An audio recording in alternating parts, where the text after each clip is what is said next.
Hi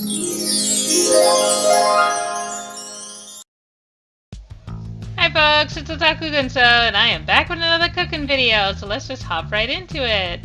Gonna have some 100% whole wheat flour right here, some allergy-friendly chocolate chips, some skinless sweet potatoes, oriental sweet potatoes to be exact.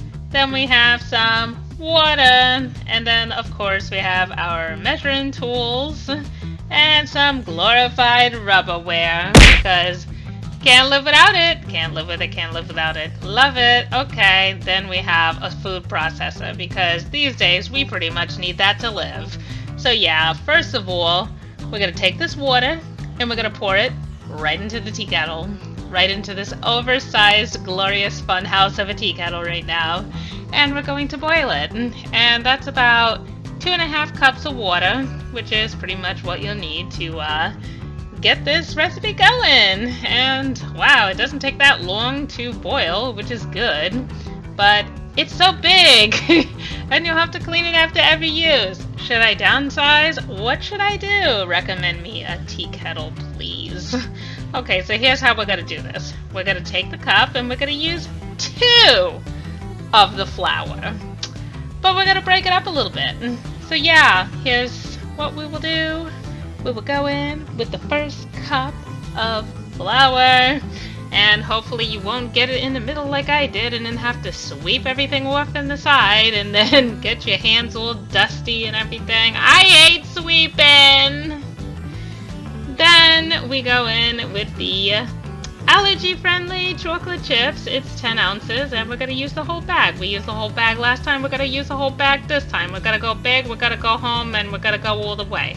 Next up, we're going to use the oriental sweet potatoes. Or you could use regular sweet potatoes. I basically cooked about 3 medium sweet potatoes and just took the skin off and then, you dump them in.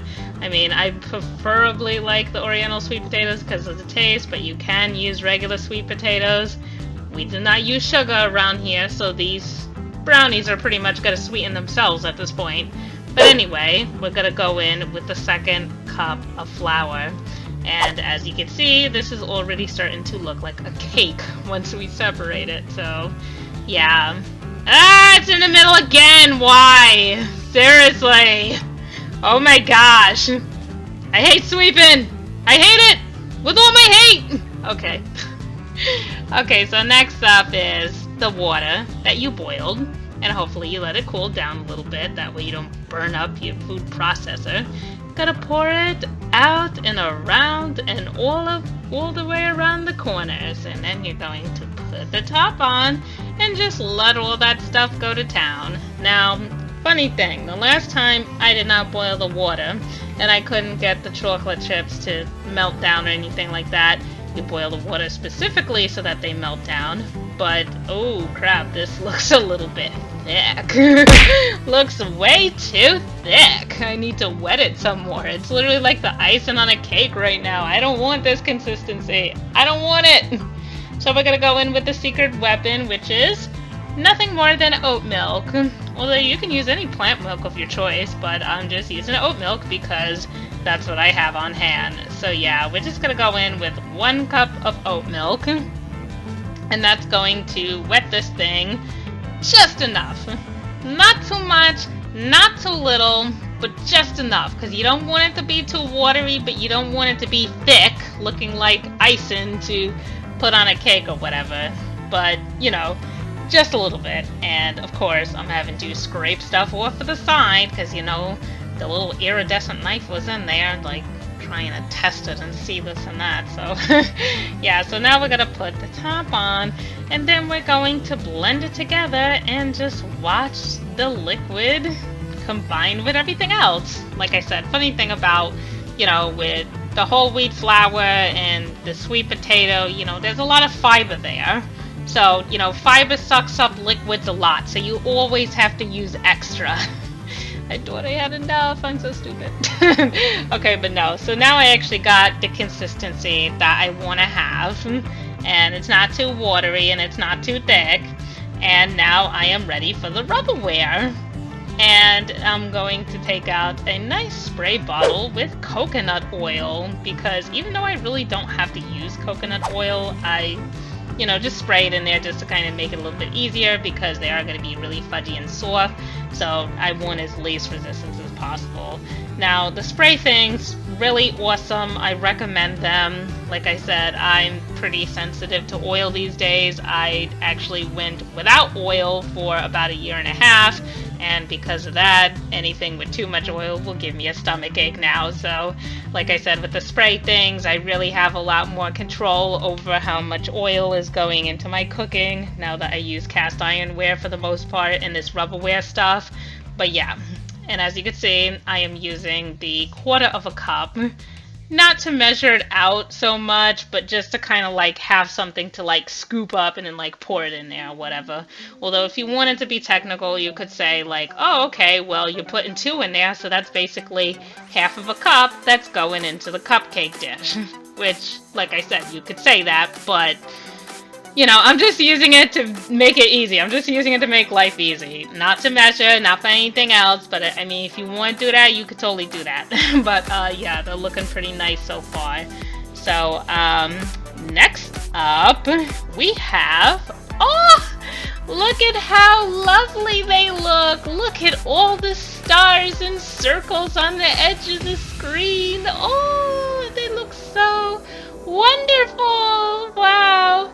And now we have to put them in the oven. Now that the oven is preheated to 350 degrees, you can just dump them into the back of the oven where they will cook the most, says John Joseph, who says you gotta put it in the back because the back is where the 350 is. But unfortunately, there's no room in the back. So now I have to put this pink rubberware in the front. And funny thing about the pink one, my mom actually got me that one.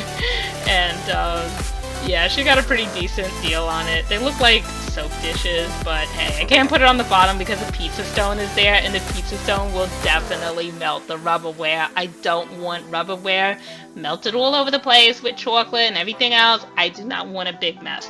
But after 30 minutes, you're gonna have this. Look how they look. Look how wonderful. They have expanded, they look so fluffy, and they are ready. Like I said, just gotta let them cool down a little bit. The thing I like about rubberware the most is that when you take it out of the oven, it really doesn't take that long to cool down. Like, I have to be honest and say, like, if you have like a metal thing, it's gonna take 500 years to cool down. If you have rubberware, it only takes a few minutes. So I'm actually gonna pop these out. They've only been out of the oven for about 5 minutes. I'm gonna pop them out and show you what they look like on my lovely little iridescent plate. Because we love a shiny, iridescent life right now. Even though life is getting pretty hectic these days. But hey, I mean, look at that presentation. Oh, you can't see. Okay, now you can see. Look how soft they are. They are soft, they are supple, and this is a thumbs up right now. Love it! So yeah, this is basically the brownies, the sweet potato chocolate chip fudge brownies. We have 3 square ones, and we have the rest of the circles on the bigger plate. And yeah, that is how you make sweet potato brownies. No sugar, all vegan, and very tasty. But anyway, that's all from me, folks. Till next time, later.